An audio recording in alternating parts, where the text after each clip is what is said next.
Welcome back. Back in June, the Philippines' Information and Communication Technology Department launched the eGov PH Super App, which allows users to access state services online. Now, during its launch, President Marcos said the Super App aims to ease doing business in the Philippines and lessen corruption. Now, over 2 months since the eGov Super App's release, we discuss its impact on doing business in the Philippines.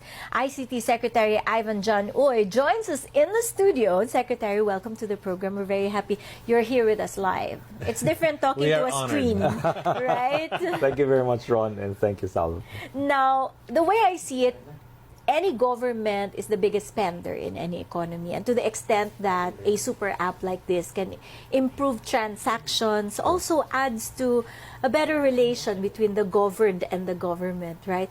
And you've launched this app and you have so many other new plans.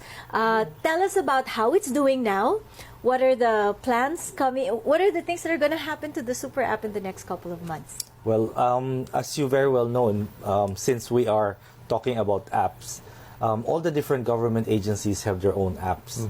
And what's been happening is that the public, they're so confused because in a phone, you only have this much real estate space. Oh, yeah. And then when each government agencies have their own app, it kind of crowds everything out on top of your own commercial apps that you want to put in.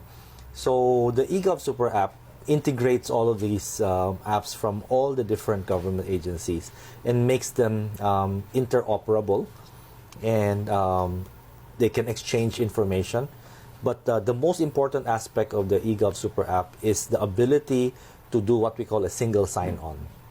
Meaning you do not need to sign on to each of the different apps of government. Single sign-on, this one linked to our national ID, because we are launching our national digital ID. We can't wait for our printed ID anymore. Yeah. And the president is getting very impatient.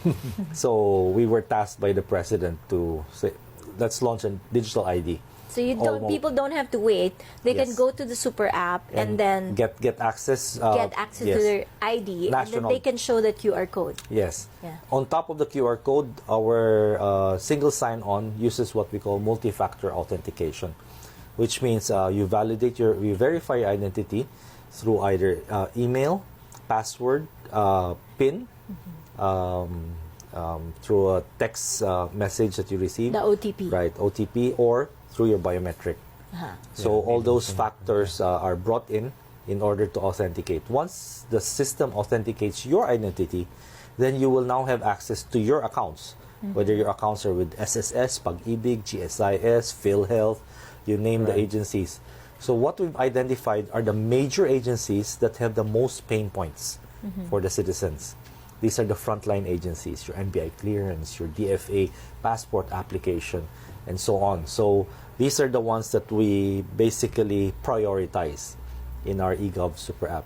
So the goal of the Super App, the eGov Super App, is instead of the citizens going to each of the government agencies to access public service, the government brings those services to the people. It's a one-stop shop. Yes. I'm almost crying when I remember how you have to go to one government agency to the next and line exactly. up. Yeah. So it's a paradigm shift today. Yeah. So this is the effort of the current administration, is instead of people going to the government, it's a government going to the people. And if people download it and even just take a look at it, after they're verified, you'll see the national government agencies, you have local governments as well. Yes, It LGUs. serves as a portal to the websites of the different local governments and the different agencies. Right. We actually have an eLGU app that is inside the eGov app. So those eLGU apps, we have about 200 local government agencies that's now enrolled. So you can access services for business permits, licensing, payment of your real property taxes, civil registry, and many others. You can also store your passport details there. Yes, you can store your passport details. We're working with the LTO to deploy a digital driver's license. Right. I've been waiting for that. Right. So we're putting all of these together, and the strength here is that it will now be the government side that handles the interoperability.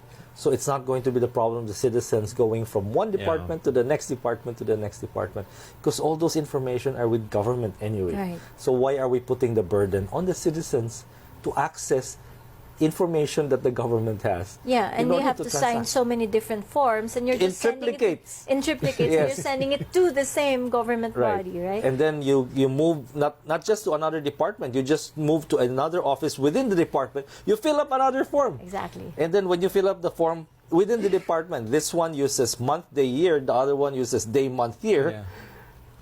Yeah. And we avoid the long Different lines data as well. points, right? Yeah. The passport, it's such a big pain point now because of the things that Filipinos have to go through when they go out of the country. Yes. The app should be able to help with that. Yes, currently it's incorporated there where you can do an online passport application now.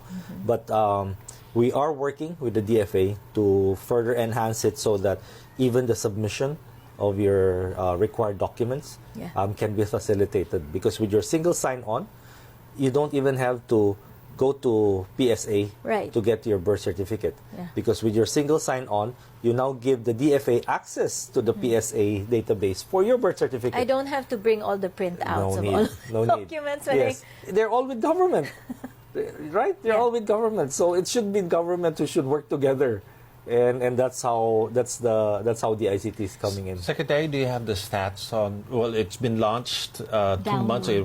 It was launched 2 months ago. Would you have the stats on that? Number of downloads? How many daily users? For Apple Store, we have about 550,000 downloads, and we haven't even done any active marketing yet. That's it was just 2 the months. launch. Yes, 2 months. Yeah. So 550,000 downloads. I think we are being rated at 4.3 out of 5. Congratulations. Yeah, I took a look at the complaints from the Play Store for Androids, and most of those I've seen is their complaint about how they can change their picture on the ID. No way. Yeah. It's not even the... Not so much on the other technical stuff. Sometimes it's lagging, but sometimes there were some users who were saying that after the update it became better, but most of them was for the ID. So with all those complaints, we were thinking of having a revenue model. They can pay extra and we'll upgrade their pictures. You said that you haven't promoted this full throttle yet. Yes, no, not yet. What else are you going to do to encourage more people to download it and more people to do their transactions with government? So we haven't launched really a massive information campaign. So when you go to many of the provinces, they're not even aware that the eGov app still is there. So even when I talk with some of the governors, some of the mayors, they're not aware of that.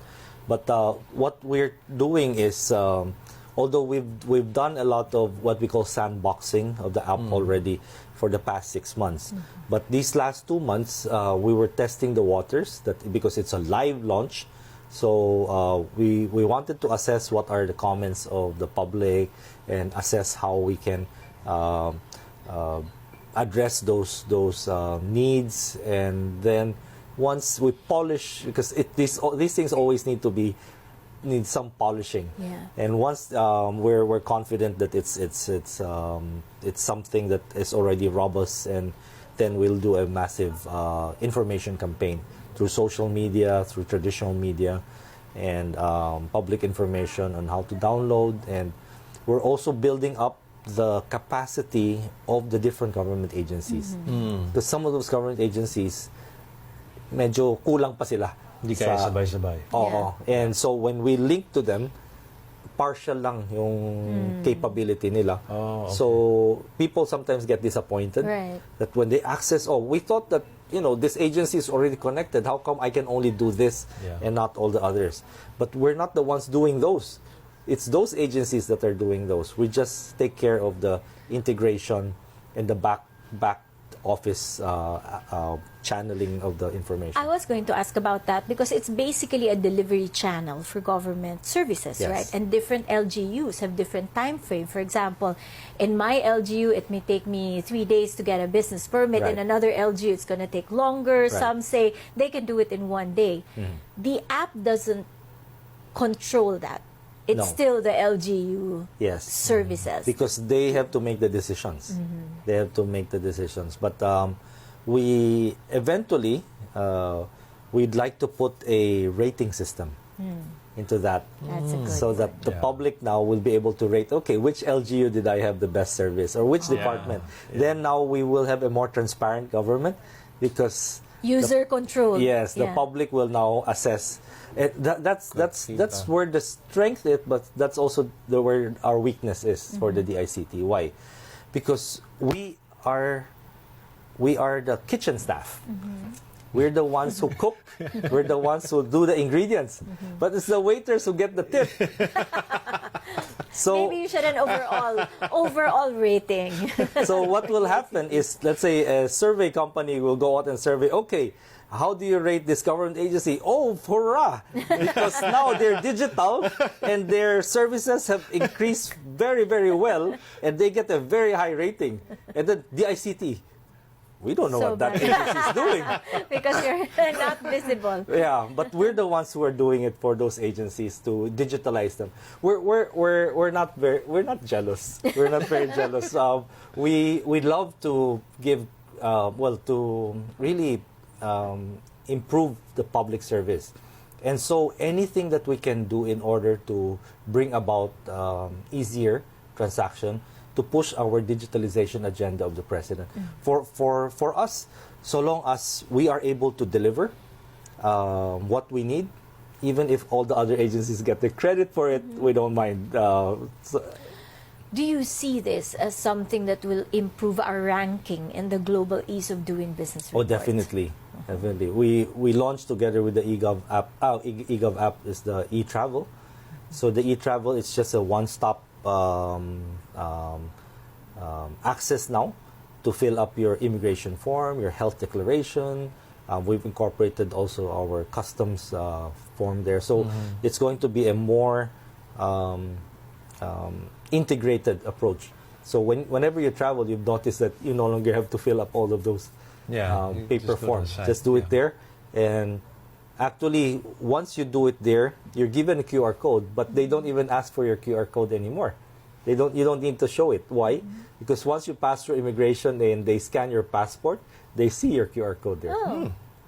People should know about this so that they don't rant so much in the airport. Yeah. Yeah, so they see it, and they see whether, if they see that your QR code is red, meaning there are something that's flagged, then you go to secondary inspection. But so long as it's green, you're clear. Then we launched last August 24 our e-visa app.